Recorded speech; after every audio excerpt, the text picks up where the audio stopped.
Micro-entreprise, l'essentiel à savoir. Voici le résumé parfait de tout ce que tu dois savoir si tu es intéressé pour créer une micro-entreprise. Premier point, il faut que tu ouvres un compte bancaire. Donc tu n'es pas obligé de créer un compte pro payant, tu peux juste créer un compte séparé. Donc par exemple, dans ma bio, il y a Indie qui est très réputé pour le micro-entrepreneur qui permet d'ouvrir des comptes bancaires totalement gratuits avec même une carte bancaire et c'est là-dessus que tu vas pouvoir gérer ton business. En plus, ils font même la possibilité de créer des factures totalement gratuitement également, donc c'est très intéressant. Deuxième point, l'URSSAF. Au niveau de l'URSSAF, tu vas devoir déclarer un pourcentage de ton chiffre d'affaires. Donc si tu fais de la vente, tu dois donner 12%, prestation de service 22%. Et tu déclares tous les mois ou tous les trimestres. Donc ça, tu choisis au moment de la création de ta micro-entreprise. Troisième point, le versement libératoire, c'est-à-dire l'impôt quand tu es micro-entrepreneur.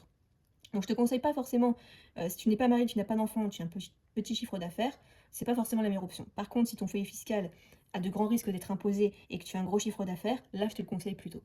Mais encore une fois, ça fait des simulations sur internet pour savoir. Quatrième point, la CFE. La CFE, c'est un impôt local que tu payes une fois par an. À savoir que la première année de création, tu ne la payes pas. Les années suivantes, tu ne la payes pas non plus si tu fais moins de 5 000 euros par an.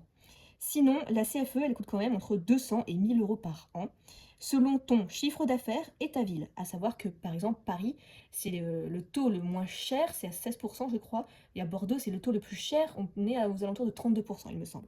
Donc, si tu veux payer la CFE après la moins chère et faire en sorte aussi que ta domiciliation reste privée, parce que sinon elle est publique sur Internet, tu peux passer par un service comme Legal Place, qui fait que tu vas être domicilié à Paris et payer la CFE la moins chère de France.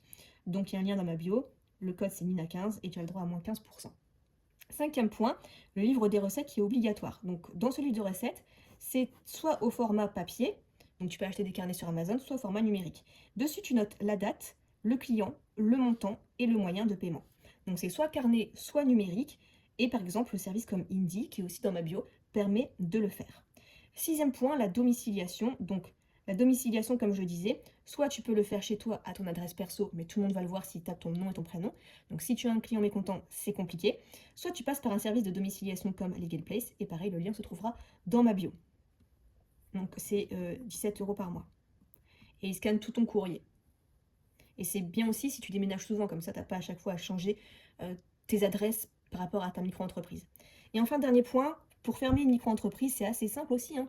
Tu peux soit le faire toi-même sur le site de l'INPI, soit tu délègues toutes les démarches par Legal Place, parce qu'il faut faire attention, parce que si tu fermes mal ta micro-entreprise, tu continues de payer la CFE, l'URSSAF, tu reçois des papiers administratifs. Donc voilà, c'est bien aussi de passer par un service qui fait tout pour soi-même, surtout que c'est pas très drôle niveau émotion de fermer sa micro-entreprise. Donc si quelqu'un peut faire à ta place, c'est quand même mieux. Pareil, il y a un lien qui se trouve dans ma bio si ça t'intéresse. N'hésite pas à dire en commentaire si j'ai oublié des choses.